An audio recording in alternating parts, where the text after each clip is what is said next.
Pastor Ramarai came to visit us.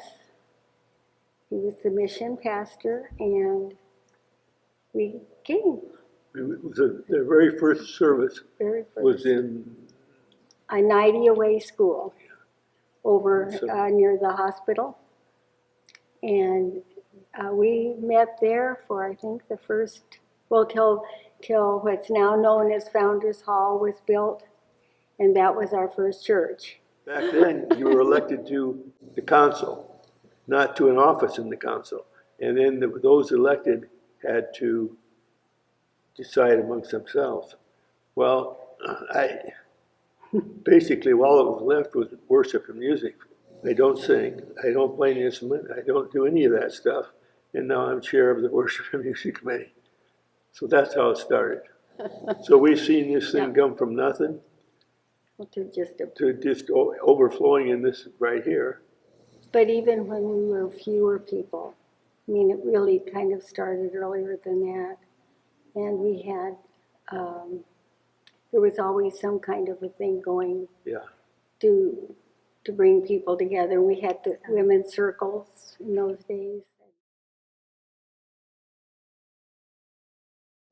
It was the center of our home life.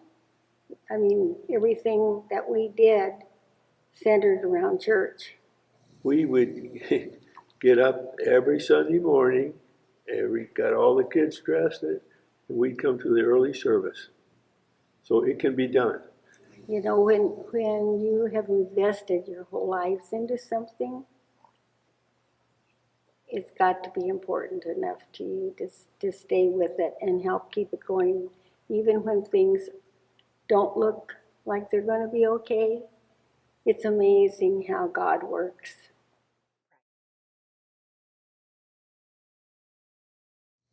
Well, through our offering, serving on consuls. Karen was Sunday school.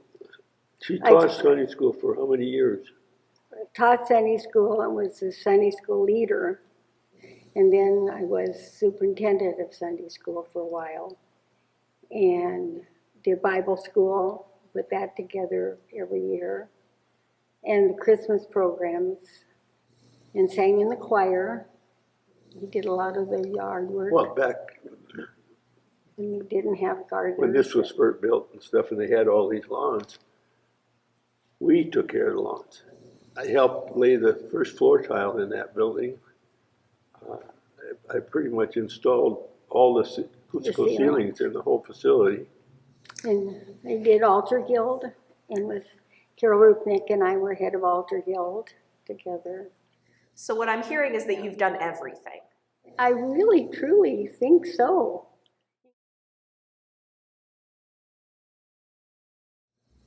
Well, I think we were both grew up in church. And when we got married, we made a point that we would go to church and we would tithe. And we have done that, and we've been blessed by it. Sometimes it was pretty hard, but I think now we've seen the fruits of it. It actually is easier to give now because you can sign up for it. They don't automatically take it out. So the other thing too is that everything belongs to God.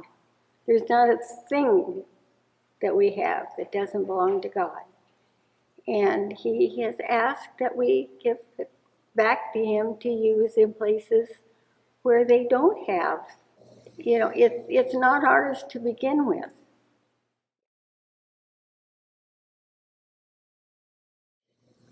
Well, I think one thing is the preschool, yes, because when the school itself was going good, we got a lot of members. So far, I don't know, maybe two or three we maybe got now, but I still think there's hope in that. And our choir, even though it's small, they're so fantastic. Yes, definitely. Just fantastic. I see too much negativity in our world right now. I just feel that the one place you can come and feel welcomed always know that there's going to be somebody that's going to give you a hug or say, I'm so glad to see you, is a positive thing, and I think it gives them hope. We've been here long enough, we've seen the ups and downs, and so far it's come back every time. But I think with the leadership that I've seen in this church, I think that we'll come back. We believe in our future.